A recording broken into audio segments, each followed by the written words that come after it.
Miscellaneous. So these are different kinds of medications that will cover different kinds of microorganisms. Sometimes they will cover bacteria, fungus, protozoa, algae, and viruses. Let's first talk about flagyl or metronidazole.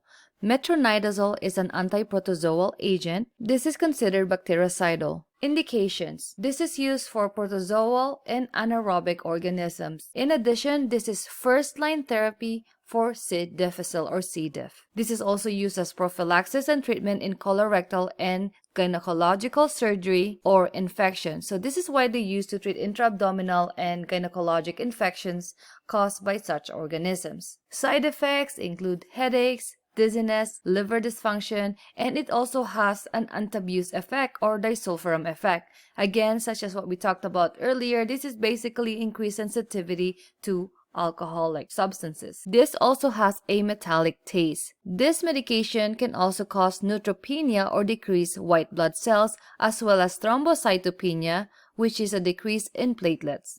Some precautions include liver or renal dysfunction, fungal infection, and it has multiple drug interactions. Contraindications include pregnancy. So this is not supposed to be given during first trimester of pregnancy. This is considered a category X drug. So a category X meaning it has teratogenic effects. It can cause congenital defects, or basically it can affect the development of the fetus. Nursing actions include monitoring or following the LFTs and BUN and creatinine, as well as for C. diff, we need to check for the stool culture and sensitivity and maintain the appropriate isolation or infection control precautions.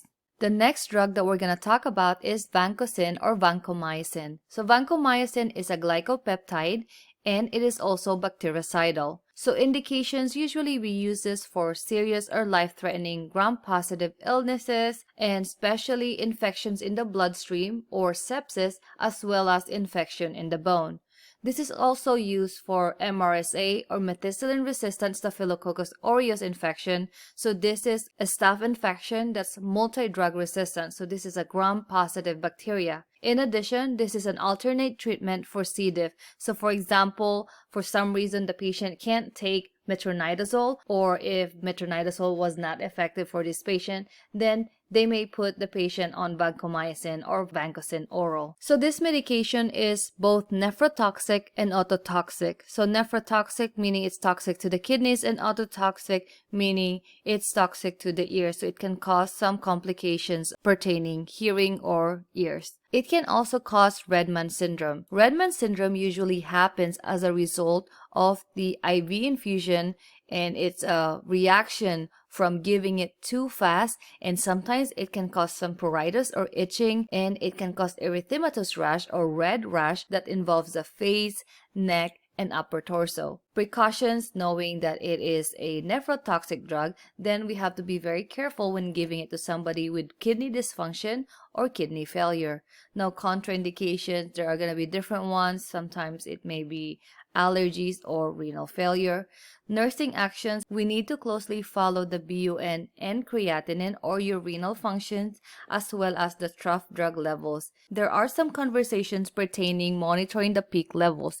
So some providers will monitor the peak levels, some will not. But mainly in the clinical setting, the level that you usually would see being monitored is the trough. So just a reminder, peak means the highest concentration of drug in the patient's bloodstream, while trough is the lowest concentration of drug in the patient's bloodstream. And again, the trough is usually checked prior to administering the following dose. These are just tests to just make sure that this is not becoming toxic or it's not subtherapeutic, meaning it's not effective. Cleocin or clindamycin is a lincosamide drug. This drug is considered as bactericidal and bacteriostatic, depending on the concentration of the drug. Indications for use of this specific drug include serious infection, gram-positive, and some anaerobic organisms. So this is used for abdominal, GI, gynecologic, and soft tissue infection, as well as pneumonia, as long as the organism is susceptible and anaerobic. Some side effects of this drug include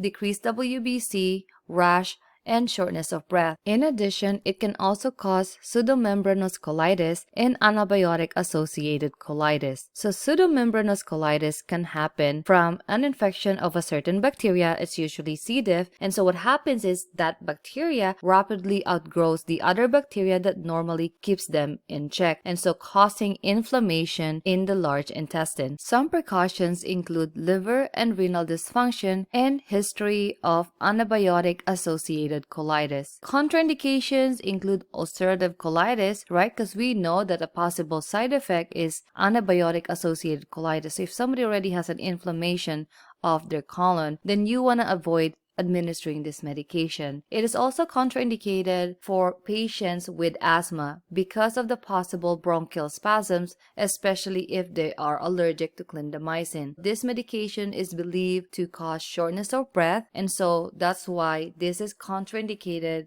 in patients with asthma. Nursing actions include following your LFTs or liver function tests as well as your renal function tests. Lastly, remdesivir. So this medication is used for COVID patients, and it is believed to reduce the time to recovery of patients with COVID-19. So as you may know, COVID is quite new, and so there's still many new medications for COVID.